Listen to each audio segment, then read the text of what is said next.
어려서부터 많이 들어왔던 이야기 중에 하나는 성공하는 삶을 살기 위해서는 꿈이 커야 된다, 이런 이야기였습니다.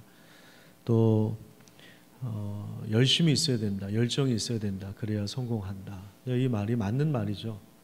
성공하는 사람들 보면 실제로 어려서부터 꿈을 크게 갖기도 하고 또 그 꿈을 위해서 얼마나 열심히 달려갑니까. 그래서 원하는 만큼의 또 그 이상의 성공하는 삶을 살기도 합니다. 자, 그런데 이제 우리 신앙적인 영역에서는 이런 부분들이 다 적용되는 것은 아닐 수 있습니다. 오늘 본문에 보면 다윗이 하나님이 거하시는 성전을 건축하려고 하는 그런 마음을 가졌습니다. 우리는 이 믿음의 크기, 열정의 크기, 열심의 크기, 이걸 이제 동일선상에 놓고 보거든요. 그러니까 내가 믿음이 크다. 그것이 이제 열정의 크기, 이제 이렇게 동일선상에 놓고 생각할 때가 많이 있는데, 다윗이 하나님을 위해서 성전을 건축하고 싶은 그러한 마음을 가졌을 때 누구나 이 장면을 보면서 다윗의 신앙이 굉장히 크다라고 생각할 수가 있습니다. 다윗은 잘 아시는 대로 소년 시절부터 왕으로 기름 부음을 받았지만 혹독한 광야에서 많은 고난을 받으면서 하나님의 단련을 받았습니다. 사울 왕이 죽으면서 이제 새로운 시대가 오는구나, 이제 다윗이 왕이 되겠다는 그러한 예상을 누구나, 본인도 하고 누구나 했었을 겁니다. 하지만 남쪽 유다 지역 그 헤브론 산지에서 아주 이 제한된 영역만 다스리는 왕이 되었고요. 북쪽 이스라엘과 무려 7년 이상을 이렇게 전쟁하는 내전을 겪었습니다. 그리고 이제 정말 우여곡절 끝에 온 이스라엘을 다스리는 왕이 되죠. 이 부분이 사무엘하 5장에 나오는데요. 다윗은 400년 동안 그 이후에 이제 누구도 정복하지 못했던 여부수 땅을 평정합니다. 이 여부수 땅이 오늘날에는 이제 예루살렘이라고 불리는 성읍이죠.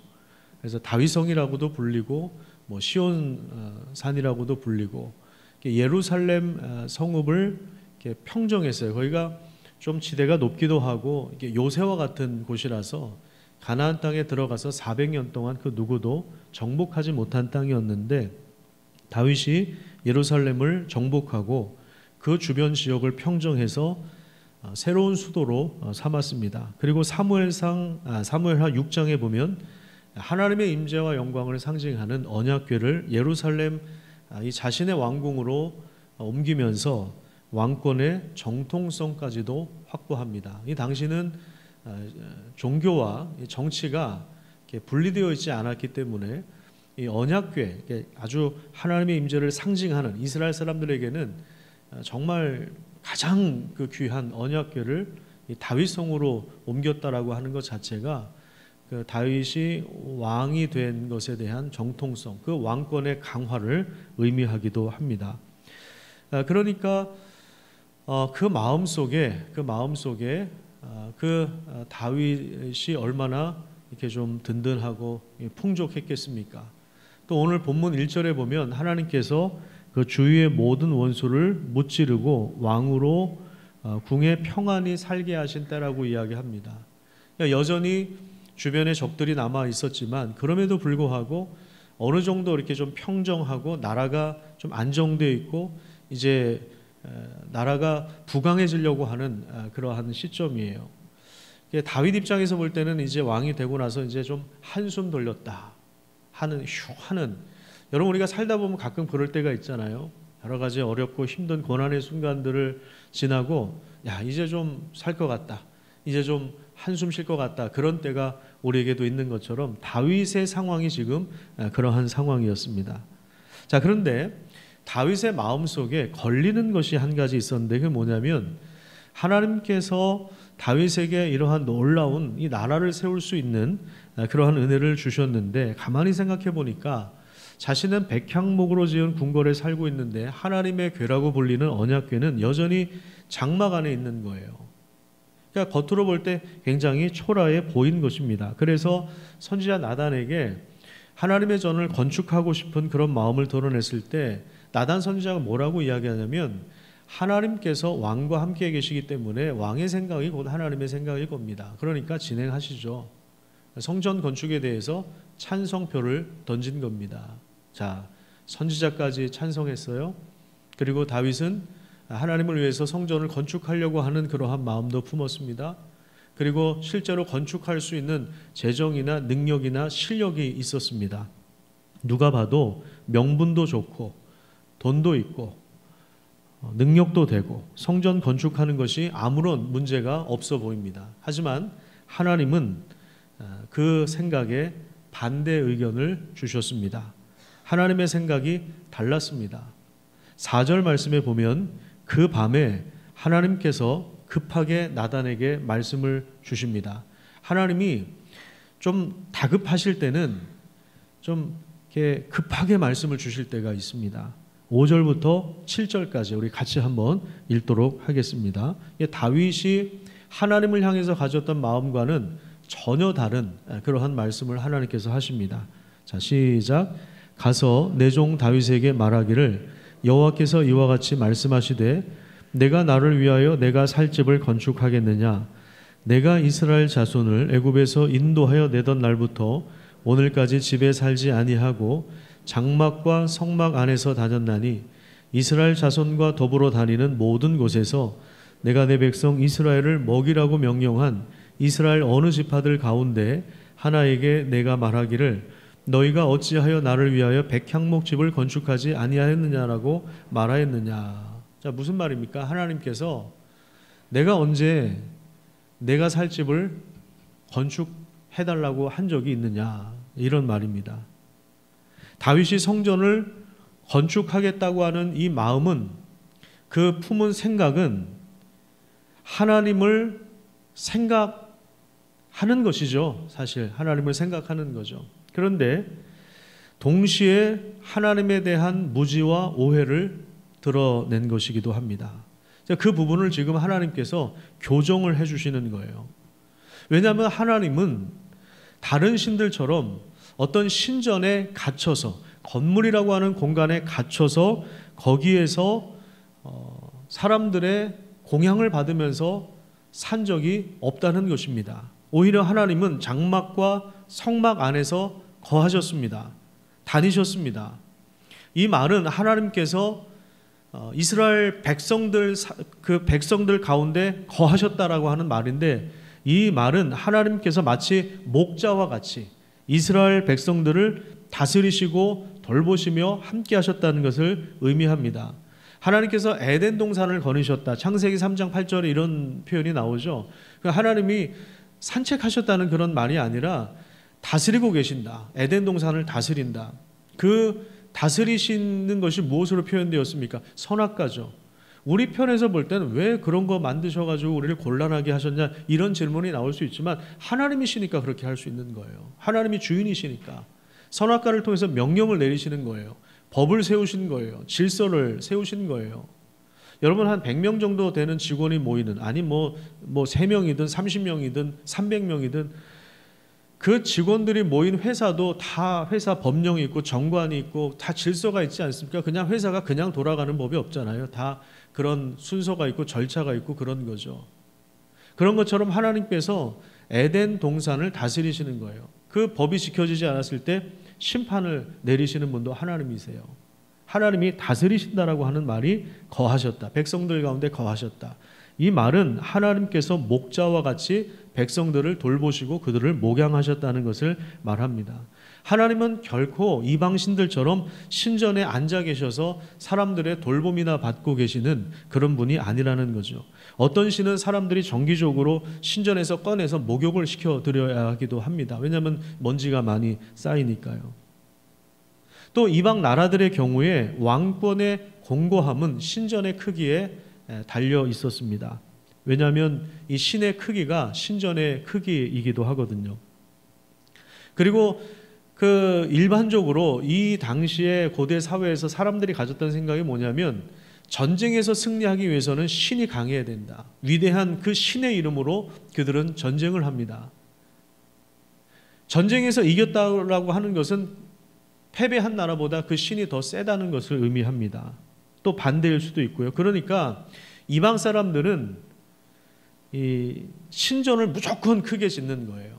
여러분들이 여행을 하시다 보면 뭐 동남아시아도 그렇고 저 유럽도 그렇고 신전에 대한 그 부분들을 많이 보실 수가 있을 거예요. 유적지로 지금은 이제 남아 있지만, 그러니까 신전을 무리하게 짓다가 나라가 결국에 이제 망하는 그러한 결과를 이제 보게 됩니다. 절대적인 권력을 얻으면 나라가 더 융성해질 줄 알았는데 그 과정에서 이게 무리하게 추진이 되다 보니까 결국에는 국력이 쇠해지는 거예요. 사실은 솔로몬도 그랬습니다. 솔로몬이 나중에 성전을 건축하는데요. 또 자기 왕궁을 얼마나 의리의리하게 지었습니까?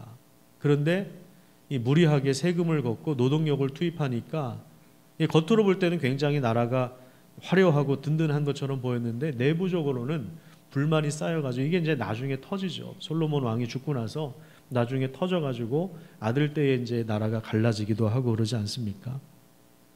그러니까 이방 나라의 왕들은 신전을 무조건 크게 지었어요. 그게 신의 크기라고 생각했기 때문에 그렇습니다. 그런데 하나님은 어떤 공간에 갇혀서 거기 들어가 사시는 분이 아닙니다. 예수님께서 가르쳐 주신 주기도문에 이걸 정확하게 표현하셨는데 하나님은 하늘에 계신 우리 아버지가 되십니다. 온 천지에 충만하게 계시는 분이세요. 정말 하나님의 신전이 있다면 그것은 하나님이 창조하신 모든 우주 만물이 하나님이 거하시는 전이 될 것입니다. 아니, 더 정확하게 말하면 하나님 자신이 만드신 우주 만물보다 하나님은 훨씬 더 크신 분입니다. 다윗은 하나님을 위해서 지금 성전을 건축하려고 하는 마음이 분명히 있었을 거예요. 그거는 우리가 의심할 필요가 없어요. 그 순수한 신앙적인 그러한 마음도 분명히 있었을 것입니다. 하지만 이방 나라의 왕처럼 자신의 왕권을 조금 더 견고하게 세워서 더 강력한 왕권을 행사하기 위한 욕망도 숨어 있지 않았을까? 우리가 이렇게 조금은 이제 성경을 읽으면서 합리적인 그런 의심을 해볼 수가 있는 것입니다. 그런데 하나님께서 지금 이 부분을 교정해 주고 계시며 하나님께서 세우시는 나라는 세상 나라와는 근본적으로 다른 나라임을 알려주시고 그리고 하나님께서 세우시는 그 나라의 왕이 무엇에 집중해야 될지를 알려주시는 것입니다. 그것은 바로 하나님처럼 백성들의 삶의 현장으로 들어가서 정의와 공의를 행하고 목자와 같이 그들을 돌보고 목양하는 것입니다. 이것이 하나님이 세우시는 나라의 그 왕들이 가져야 할 자세이며 책임이며 역할이었던 것이죠. 다윗은 자신의 그 열심을 가지고 그 자기가 생각했을 때 자기 힘으로 하나님을 위해서 무엇인가를 하려고 했지만 사실은 하나님께서 다윗을 위하여 무엇인가를 하셨습니다. 네가 나를 위하여 집을 짓는다고? 아니야. 내가 너를 위해서 무엇인가를 했어. 그리고 앞으로 이것을 할 거야 라고 하나님께서 말씀하시는데 그 내용이 8절부터 나옵니다. 자, 천천히 한번 읽어보도록 하겠습니다. 제가 읽을게요. 그러므로 이제 내 종 다윗에게 이와 같이 말하라. 만군의 여호와께서 이와 같이 말씀하시기를 내가 너를. 자, 주체가 누굽니까? 누가 움직이셨어요? 누가 행동하셨어요? 하나님이세요. 하나님께서 다윗을 목장 곧 양을 따르는 데서 데려다가 목동이었던 다윗을 데려다가 내 백성 이스라엘의 주권자로 삼고 목동이었던 다윗을 부르셔서 왕으로 삼았다는 거예요. 이거 하나님이 하신 일이죠. 만약에 하나님이 그렇게 하시지 않았다면 아마 다윗은 거의 90% 이상 고향에서 여전히 양을 치는 목자로 있었겠죠. 또 9절에 보시면요. 하나님이 하신 일이 뭡니까? 내가 가는 모든 곳에서 내가 너와 함께 있어서 내 모든 원수를 내 앞에서 멸하였은즉 땅에서 위대한 자들의 이름같이 내 이름을 위대하게 만들어 주리라. 자, 두 번째로 하나님 하신 일이 뭐냐면 다윗의 원수를 멸하여 주셨어요. 사울 왕이 다윗을 얼마나 죽이려고 노력을 했습니까? 그런데 하나님께서 지켜주셨어요. 그리고 내가 너의 이름을 위대하게 만들어 줄 것이다. 자, 이것은 하나님이 앞으로 하실 일에 대해서죠. 하나님 앞으로 내가 너를 위해서 뭘 할 거야 이렇게 말씀하신 것입니다. 여러분, 하나님께서 높여주시는 게 그게 진짜 높아지는 것입니다. 그래서 사실 우리가 다윗을 한 번도 본 적은 없지만 다윗이라고 하는 이름은 우리에게도 굉장히 친근하지 않습니까? 자식을 낳으면 이름을 다윗이라고 짓는 사람들이 얼마나 많습니까? 미국에 이 다비드라고 하는 이름을 가진 사람이 얼마나 많습니까? 그러니까 진짜 여기서 말씀하신 대로 그 이름을 위대하게 만들어 주셨습니다. 이게 실제로 이루어졌습니다. 그 다음에 10절에 보시면 내가 또 내 백성 이스라엘을 위하여 한 곳을 정하여서 한 장소를 정해서 거기다가 그 나라를 심을 것이다. 그리고 거주하게 하고 떠돌이처럼 이제 이게 여기저기 옮겨 다니는 삶이 아니라 거기에 심을 것이다. 그래서 또 사사시대와 같지 않고, 사사시대는 얼마나 불안정했습니까? 계속해서 주변 나라들의 침공이 일어났고, 그런 상황, 그런 때와 같지 않고 나라에 평안을 주겠다, 모든 원수에게서 벗어나게 하겠다라고 하나님께서 다윗에게 말씀해 주셨습니다. 그러니까 지금 여기서 8절에서 11절까지 살펴본 바에 의하면 다윗이 하나님을 위해서 뭔가 한 게 아니라 사실은 하나님이 다윗을 위해서 뭔가를 하셨고, 그리고 앞으로도 다윗을 위하여 뭔가를 하실 것을 말씀하신 것입니다. 자, 그런데 이것을 가만히 이렇게 들여다보면 아브라함에게 주셨던 그 약속과도 겹치는, 중첩되는 부분들이 있죠. 하나님의 약속은 아브라함에게 주신 그 약속을 조금 더 확대해서 하신 말씀이라는 것을 알게 됩니다. 다윗 입장에서 볼 때요, 지금 이렇게 왕이 되고 나라가 이제 든든하게 서가고 이제는 좀 한숨 돌릴 만한 상황이지만 여전히 주변의 나라들이, 적들이 사사건건 이스라엘을 노리고 있어요. 그런 불안함이 있어요. 그리고 그 사울, 초대왕 사울 왕이 어떻게 그 마지막에 비참해졌는지를 다윗이 실제로 알고 있습니다. 그래서 그런 불안함이 있었을 거예요. 그런 다윗에게 이 하나님의 말씀은 참된 위로와 용기를 주었을 것입니다. 여기서 우리가 알 수 있는 것이 뭐냐면, 신앙이라고 하는 것은 인간이 하나님을 위해서 열심을 내는 것이 아니라 하나님이 인간을 위하여 열심을 내는 것이다, 그것을 받아들이는 것이다 라는 것을 보게 됩니다. 인간이 가진 열정과 열망과 소원의 크기보다 하나님의 계획이 훨씬 더 크다는 사실을 우리는 늘 기억해야 합니다. 믿음은 하나님께서 이미 행하신 일이 무엇인가를 알고, 그리고 그 시작하신 일을 어떻게 완성해 나갈 것인가, 그리고 그래서 지금 하나님이 하시는 일이 뭔가를 알고 그것을 믿음으로 받아들이는 거예요. 그걸 받아들이는 게 믿음이에요. 오늘 성가대에서도 믿음은 이라고 해서 이 찬양을 계속 불러요. 믿음에 대해서 찬양을 했는데, 믿음이라고 하는 것은 나의 열정이 출발점이 되어서는 안 됩니다. 하나님이 누구신지를 알고 하나님이 행하신 일이 뭔지를 받아들이는 차원에서 그것 자체가 바로 믿음이에요. 하나님은 성전 건축 허가를 내주지 않으셨지만 사실은 더 귀하고 복된 것을 약속해 주셨습니다. 그러니까 다윗이 사실은 그래도 하나님을 위하는 마음을 가지고 하나님을 위해서 뭔가를 하려고 했단 말이에요. 그런데 하나님께서 허가를 내주질 않으세요. 건축도 안양시에서 허가를 내주지 않으면 당연히 못 짓는 것처럼 뭐 땅도 있고 돈도 있고 설계도도 완벽하게 준비돼도요, 허가가 안 나오면 안 되는, 그게 상식 아닙니까? 그런 것처럼 우리가 아무리 하나님을 위해서 뭘 하고 싶어도 하나님이 허락하지 않으시면 그거 막히는 거예요. 우리 살면서 종종 경험하지 않아요? 내가 모든 계획을 다 추진했어요.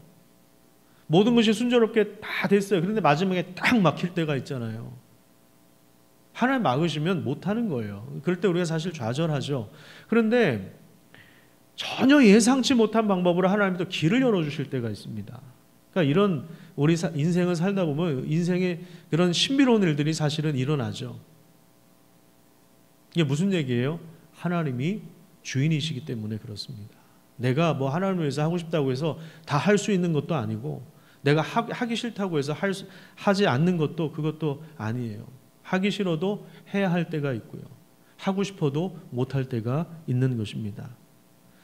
여기서 그치지 않고요, 하나님은 다윗과 새로운 언약을 맺으시는데, 이게 우리 이 구약 성경을 쭉 읽어가면서 이게 신약 성경으로 이어지기까지 지금 이 언약의 말씀이 굉장히 중요한 지분을 가지고 있는데요, 11절 하반부부터 16절까지의 내용을 보통 다윗 언약이라고 그렇게 부릅니다.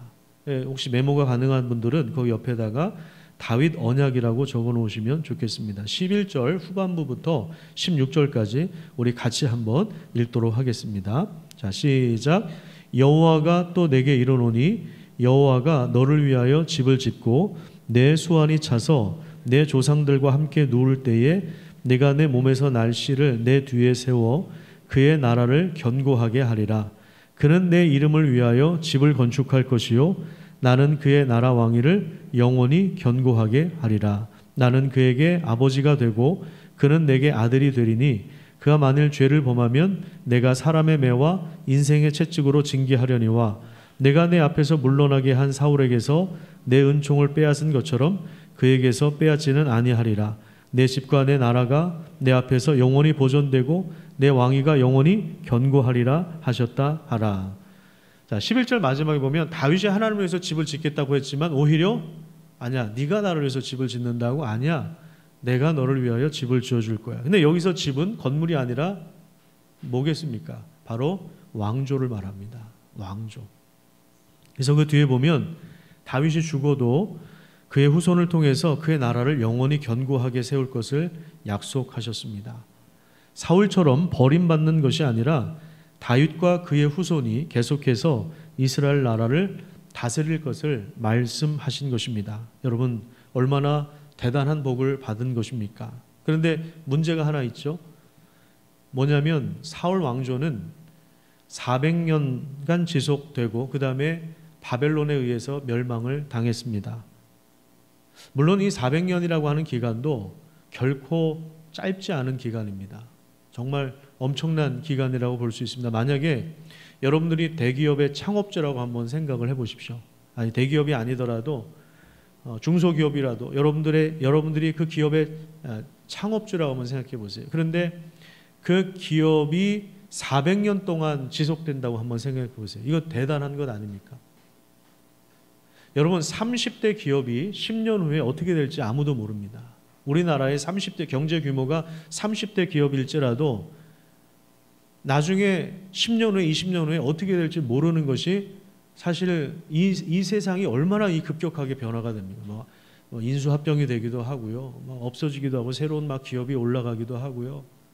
이런 상황에서 한 기업이 400년 동안 지속이 된다면 이게 얼마나 대단한 일이겠어요. 그런데 내 후손들이 계속해서 이 기업을 경영해 나가요. 그러면 이것도 정말 대단한 거죠. 근데 한 기업 정도가 아니라 한 나라를 그 후손들이 계속해서 다스린다면 이건 정말 상상도 못할 일이죠. 요즘 같은 시대에는. 옛날엔 가능했는지 모르겠지만 정말 대단한 일이죠. 그런데 13절에 나온 것처럼 영원히 견고하게 하겠다. 다윗의 왕조를 계속해서 영원히 견고하게 하시겠다고 했는데 400년 만에 왕조가 끝났단 말이에요. 이 부분을 어떻게 해결을 해야 되겠습니까? 하나님 분명히 이렇게 말씀하셨는데 400년 만에 끝났어요. 다윗 언약의 핵심은 하나님과 다윗의 후손 사이에 맺은 특별한 관계에 있습니다. 14절을 보시면요, 하나님은 아버지가 되시고 다윗의 후손들은 무엇이 된다고 말씀합니까? 아들이 될 것이다. 잘못하면 채찍을 들지만 사울왕처럼 패하거나 하나님의 은혜를 빼앗아 버리지 않을 것이라고 말씀하고 있어요. 왜요? 특별한 관계를 맺었기 때문에 그렇습니다. 그래서 실제로 다윗의 후손들이 다윗처럼 정치를 잘하고 목양을 잘 감당한 왕도 있었지만 그렇지 못한 왕들도 있었죠. 그래서 채찍을 맞기도 하고 징계를 받기도 했습니다.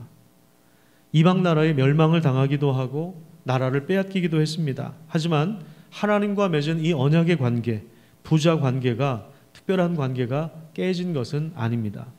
하나님께서 다윗과 그 후손을 통해서 왕권을 견고하게 세우는 것은 나라의 흥망성쇠가 정치적인 능력이나 리더십에 달린 문제가 아니라고 하는 것을 보여주고 있는 거예요. 그럼 뭐에 달려있다는 겁니까?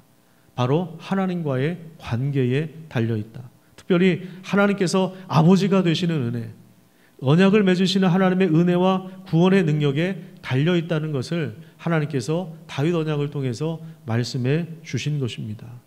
실제로 다윗의 후손들이 이스라엘 역사에서 죄를 짓거나 하나님을 반역했을 때 하나님께서 징계를 내리시긴 하셨지만 다윗을 생각하셔서 이 언약의 말씀을 성실하게 이루어 가시고, 그래서 이스라엘을 회복하는, 그래서 이스라엘을 회복시키는 이 회복 탄력성이 있다는 것을 우리는 보게 됩니다. 열왕기하 8장 19절 말씀에 보면 여호와께서 그의 종 다윗을 위하여 유다 멸하기를 즐겨하지 아니하셨으니 이는 그와 그의 자손에게 항상 등불을 주시겠다고 말씀하셨음이더라. 다윗을 위하여 유다를 멸하는 것을 허락하지 아니하셨다는 거예요. 다윗과 맺은 언약을 하나님께서 성실하게 지키셨다는 것을 말씀하고 있습니다. 하나님께서 다윗과 맺은 이 언약은 다윗과 솔로몬과 그의 후손들이 1차적으로 적용되겠지만 그 이후에 이스라엘 사람들은 영원한 나라가 다윗의 후손을 통하여 오실 메시아를 통하여 이루어질 것을 기대했습니다. 인간 왕은 언제든지 불안불안하다. 그렇죠? 인간 왕들은 언제든지 불안불안한 겁니다. 지주율도 마찬가지예요. 언제든지 불안불안한 것입니다. 그래서 다윗의 후손을 통해서 오실 이 메시아를 기대했어요. 메시아 사상이 형성되기 시작한 거예요. 메시아가 오실 것이다. 그분이 오시면 다윗의 영화를 다시 회복할 것이다. 나라를 다시 회복할 것이다. 특별히 신약 시대로 오면요, 로마가 다스리던 시대에 메시아가 오실 것을 강력하게 예수님의 제자들도 사실은 기다리지 않았습니까? 나는 그에게 아버지가 되고 그는 내게 아들이 된다라고 하는 이 말씀은 다윗의 후손을 통해서 오시는 아들 예수 그리스도를 통해서 실제로 이루어졌습니다. 그래서 마태복음 1장 1절에 보시면 아브라함과 누구의 자손이라고 이야기합니까? 바로 다윗의 자손, 예수 그리스도의 계보라. 이렇게 신약 성경이 시작되고 있는 것입니다. 신약이라고 하는 것은 새로운 언약입니다. 새로운 언약이라고 하는 것은 갑자기 툭 튀어나온 언약이 전혀 새로운 종류의 언약, 이것이 아니라 옛 언약, 그게 구약이죠. 옛 언약, 하나님이 아브라함을 통해서 맺은 언약, 다윗을 통해서 맺은 언약, 예전 언약을 성취하셨다라고 하는 것이 신약이에요. 근데 신약의 첫 번째 말씀이 마태복음 1장 1절 말씀이 아브라함과 다윗의 후손으로 오신 예수 그리스도, 이렇게 시작하고 있는 거예요. 그러니까 아브라함을 통해서 언약하신 내용이 다윗 당대에도 일부 적용되고 성취되었을 뿐만 아니라 이 다윗 언약을 통하여 하나님은 그 언약의 내용을 점점 더 확장시켜 주시고, 이 다윗의 언약을 통하여 역사를 이끌어 오실 뿐만 아니라 다윗의 후손을 통해서 오시는 하나님의 아들 예수 그리스도를 통하여 영원한 나라, 흔들리지 않는 영원한 나라, 하나님의 나라를 세우시겠다라고 하는 것을 말씀하시는, 이게 다윗 언약의 핵심 요지인 것입니다. 그러니까 다윗의 후손들이 왕으로 세워지지만 그 후손들의 정치력이나 리더십이나 어떤 경제나 여기에 달려있는 것이 아니라는 거예요. 하나님과의 관계에 달려있을 것이다. 그런데 이 불안불안했던 그 왕조가 멸망을 당하고 바벨론에 끌려가고 이스라엘 백성들이 흩어져서 살았죠. 1945년도 다시 광복이 될 때까지, 다시 나라의 주권을 회복하기까지 떠돌이로 다녔단 말이에요. 유배 생활을 했단 말이에요. 그래서 유대인들이 디아스포라고 해서 흩어져 있어요. 세계 전역의 유대인들이 흩어져서 살지 않습니까? 근데 인간 왕은 불안불안하지만 다윗의 후손을 통해서 오실 한 아들, 하나님의 아들, 그분을 통하여 하나님은 영원한 나라를 세우시겠다라고 하는 것이 다윗 언약을 통해서 흐르는 하나님의 놀라운 계획인 거예요. 그것이 바로 그 왕으로 오신 분이 바로 우리가 믿는 예수 그리스도신 것입니다. 여러분, 이것이 남의 나라 역사 이야기가 아닙니다. 다른 사람 이야기가 아니라 바로 오늘 우리에게 말씀하시며 여전히 우리 인생 가운데 행동하시는 하나님의 이야기이고, 그리고 행동하시는 하나님은 예수 그리스도 안에 있는 우리의 아버지가 되십니다. 따라서 하나님의 이야기는 동시에 우리의 이야기가 되고, 또한 우리의 삶이라고 하는 것이, 우리의 삶의 이 모든 이야기가 하나님의 큰 이야기 안에 포개어지는 것입니다. 우리 인생 여정은 다 다릅니다. 우리 출신, 고향, 배경, 우리 삶의 여정이 다 달라요. 여기 같이 모였지만 우리 인생의 여정은 다 다릅니다. 하지만 분명한 사실은 우리의 모든 인생의 여정이 하나님의 이런 큰 그림 안에, 하나님의 큰 계획 안에, 하나님의 나라 안에서 우리의 이야기가 포개어지고 있다는 것입니다. 그래서 신앙이라고 하는 것은요, 하나님을 위해서 내가 뭔가를 하는 것부터 출발하면 안 돼요. 그 열심은 오래 갈 수 없어요. 오래 가지 못합니다. 대부분 가다가 그냥 푹 꺼져요. 풍선 바람 빠지듯이 그 인간의 열심이라고 하는 것이요, 기복이 있어요. 그래서 푹 꺼져요. 그래서 그거를 기대하면 안 돼요. 근데 하나님의 뜻하고 상관없이 인간적으로 열심을 냈는데 그게 오래 가기는 어려워요. 그런데 오래 가도 문제입니다. 오래 가면 어떤 현상이 벌어지느냐? 거기에서 이제 공로의식이 나와요. 내가 몇 년을 충성했는데, 내가 교회를 이만큼 키웠는데,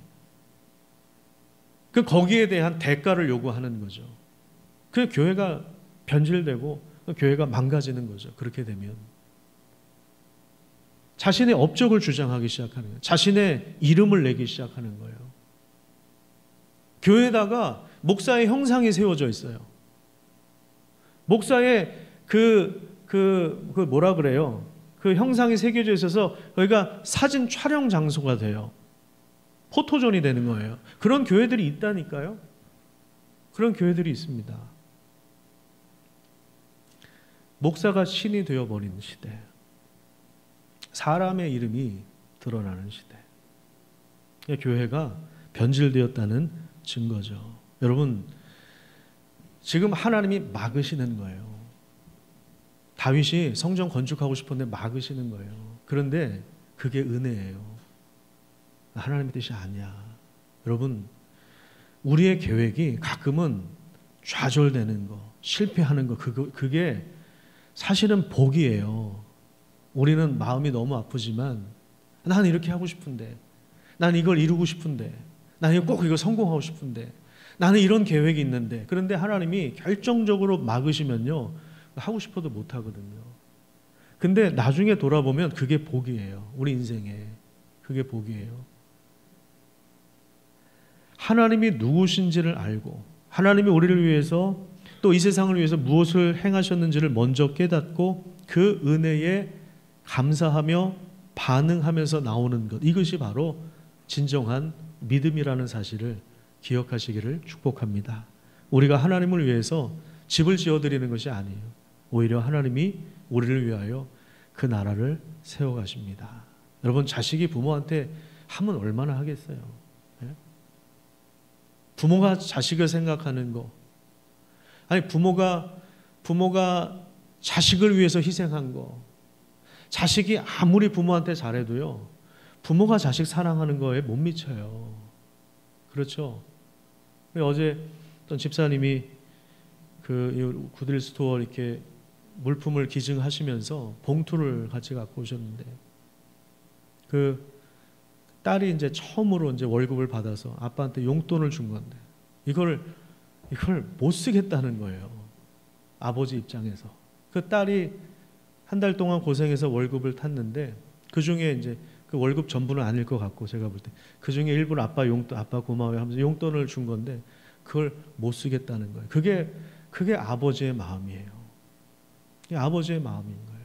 야, 나 그동안에 너한테 내가 쏟아부은 돈이 얼마고, 내가 이렇게 희생했으니까 이 정도 내가 받아도 돼. 이게 부모의 마음이 아니라고요. 못 쓰는 거예요. 그거 어떻게 했어요? 그래서 이제 그거 못 쓰겠다 해서 갖고 오셨다고 그러시더라고요. 저희 딸들이 그러면 전 잘 쓸 것 같은데, 그분 못 쓰신다 해서 갖고 오셨어요. 그게 여러분, 사람도 그런데요. 부모도 그런데, 우리가 하나님을 위해서 한다라고 하는 게, 그게 하나님이 우리를 위해서 해주신 일에 비하면은 그게 뭐 얼마나 되겠습니까? 우리가 하나님을 위해서 뭘 한다고 하지만 사실은 하나님이 우리를 위하여 그 나라를 세워 가시는 거예요. 또한 하나님께서 우리의 연약함 때, 우리가 잘못 갈 때는요, 채찍을 들기도 하세요.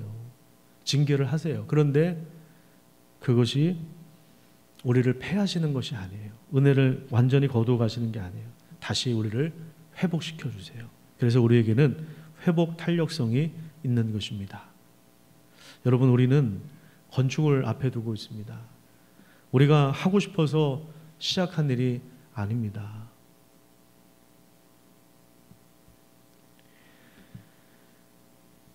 우리가 계획을 하거나 먼저 꿈꾼 것이 아닙니다. 이렇게 했으면 좋겠다. 그런 게 아니라고요.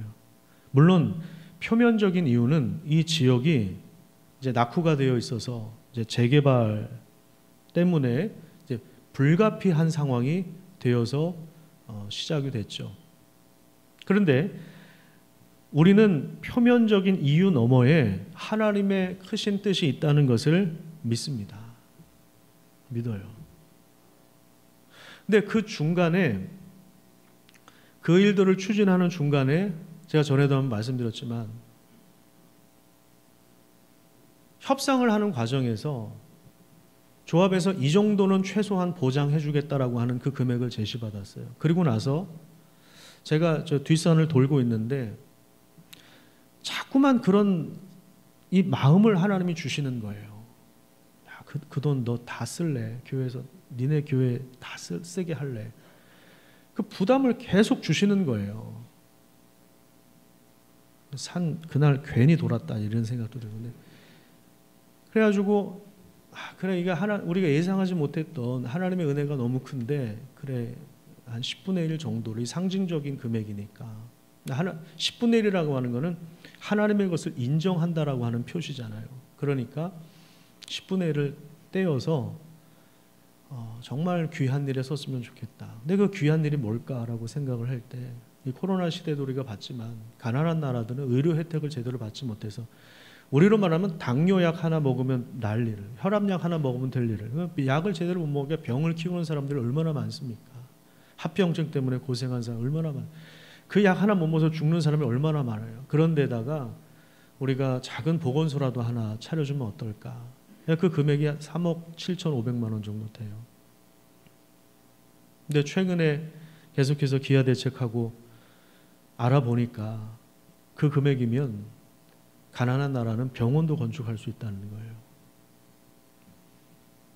그러니까 제가 시작한 일이 아니거든요. 그래 어느 땅에 어느 나라에 이렇게 하면 좋겠다 이렇게 해서 된 게 아니라고요. 재개발도 마찬가지고요. 건축도 마찬가지고 협상하는 것도 마찬가지고, 이게 우리가 계획하고 뭐 계획안을 작성해가지고 우리가 고민해가지고 우리가 막 이렇게 계획을 해가지고 그게 시작한 게 아니란 말이에요.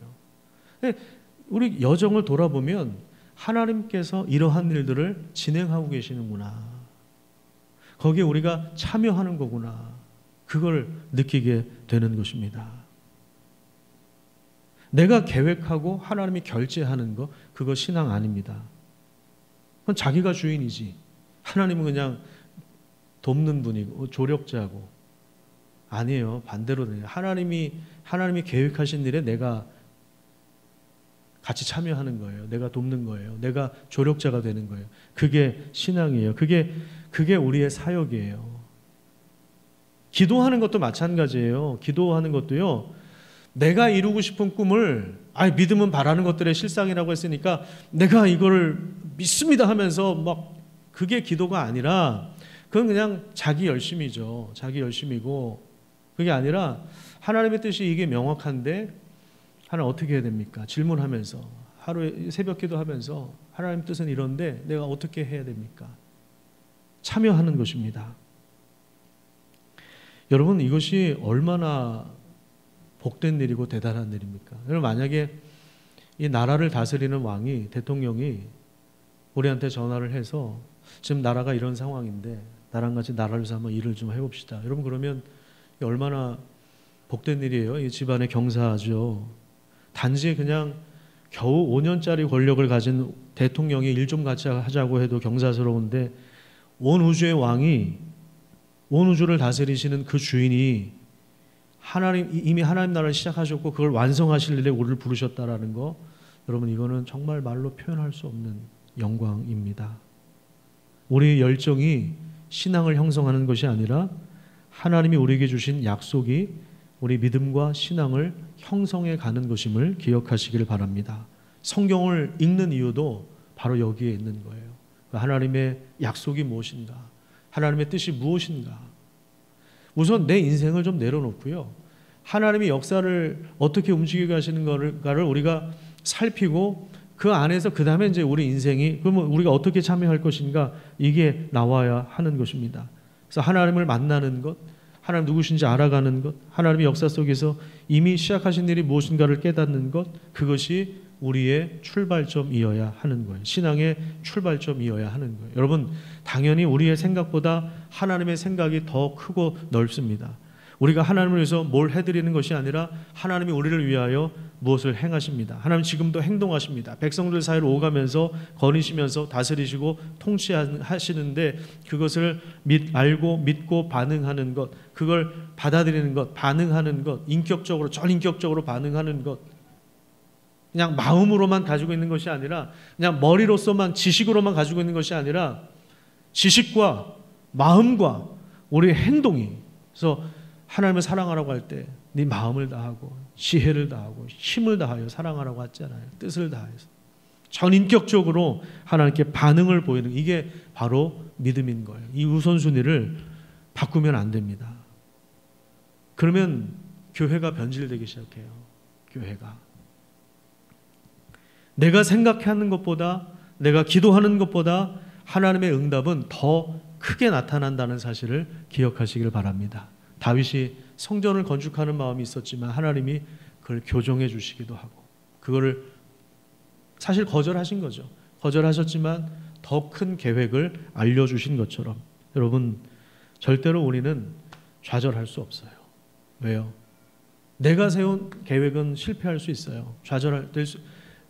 우리 넘어질 수 있어요. 실패할 수 있어요. 흐트러질 수 있어요. 그런데 그리스도 안에서 하나님은 절대로 실패하지 않으세요. 그리스도 안에서 실패한 인생은 없습니다. 하나님 책임져 주세요.